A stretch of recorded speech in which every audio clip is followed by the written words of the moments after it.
A Lord. My Lord. May I never forget you. Sri Hari Divinity Beyond the Senses, Mind Intellect, Swami Ramsukhdasji Sri Hari Divinity Beyond the Senses, Mind Intellect, Twameva Madachapita Twameva Bandhasha Sakant Twameva Vidya Adravanam Twameva Sarvam Mama Devatava Swami Ramsukhdasji Sri Hari Divinity Beyond the Senses. It has come in the Upanishads that God realization is not possible through the mind, just as but along with there is also talks of realizing the supreme reality, Paramatma Tattva, through the mind, just as how is one to attain consensus on these 2 points. Few thoughts on this are being shared here. There are 2 types of spiritual disciplines to realize that supreme reality, Paramatma Tattva. Karan Sapiksh, i.e. where there is predominance of actions, and Karan Nirpiksh, i.e. where there is predominance of vivek, the power of discrimination. In Karan Sapiksh spiritual discipline, the predominance of the inner senses, mind, intellect etc., remains. And in the Karan Nirpiksh spiritual practice, through the power of discrimination, severing the assumed affinity with the inner senses is predominant. Thus the verse in the Upanishad etc. is about Karan Nirpiksh Sadhan, and the verse is about Karan Sapiksh Sadhan. A spiritual discipline, whether it is Karan Nirpiksh or Karan Sapiksh, God realization is only through Karan Nirpiksh, without the aid of the mind-intellect instrument, i.e. it is only through the predominance of vivek.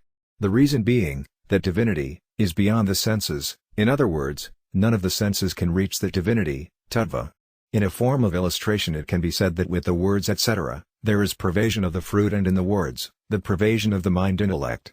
But as an illustration, this point does not sit well. In fact, in the realization of the divinity, truth, Paramatma Tattva, neither there is pervasion of the mind-intellect, nor the fruit. In God realization, the mind-intellect pervasion can only be when it is the subject of the mind-intellect, but it is not a subject of the mind-intellect. The mind-intellect cannot reach there. In that divinity, which is free of mind-intellect instrument, how is it possible for the mind-intellect, vritti, to reach there? How can the mind-intellect which is created and which perishes be in that divinity which is unborn, and which is without any modification? If we accept the mind-intellect in the sentient divinity, then how can divinity be gunatied, beyond the modes of nature, and how can it be free from any modifications? The thing that is captured is smaller than the one catching. You can only see with the eyes, that which is within the viewing periphery of the eye. The senses can only have knowledge of, grasp of, that which is smaller than the senses.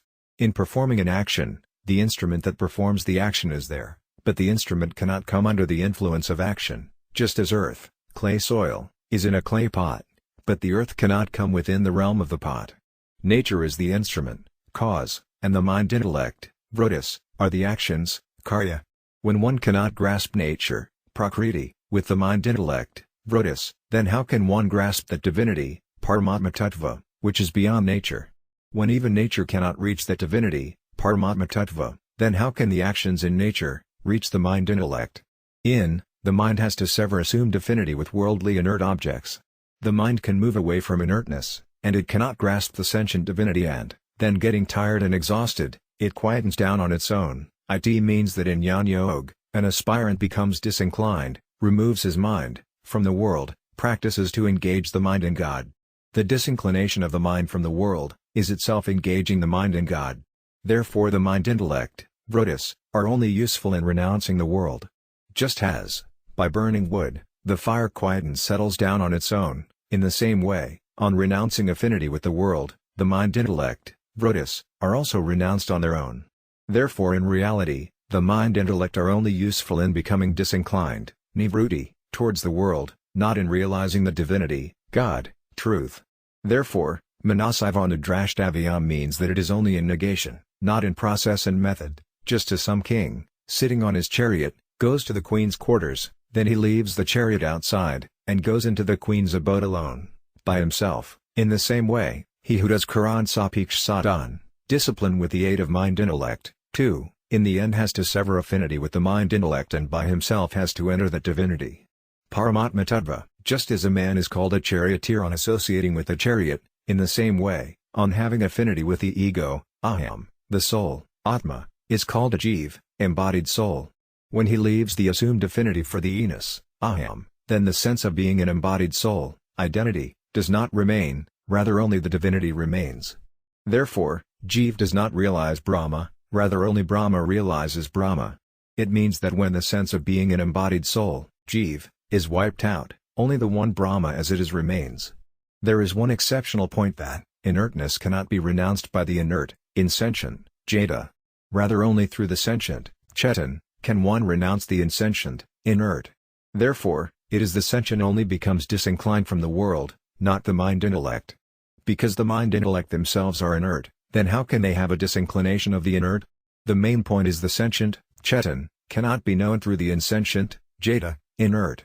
If one can know the sentient through the insentient, then the significance is of the insentient, inert, not of the sentient, Chetan, because the insentient, inert, would be the king of knowledge, the knower, and etc. Verses also have the feeling that mind-intellect cannot reach that divinity, but the almighty and all-pervading Supreme Spirit, Paramatma, can reach the mind-intellect. Not only that, it is through the mind-intellect that one can fasten onto the Supreme Spirit, Paramatma, because besides Paramatma, there is no other existence whatsoever.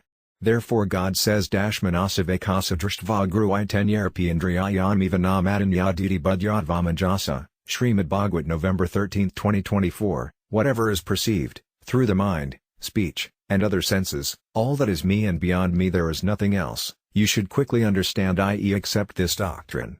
Question in Gita, the immense bliss that comes on realizing God, has been called as Buddhagraya when that the intellect cannot grasp, the joy that is beyond nature, then how is it Buddhagraya?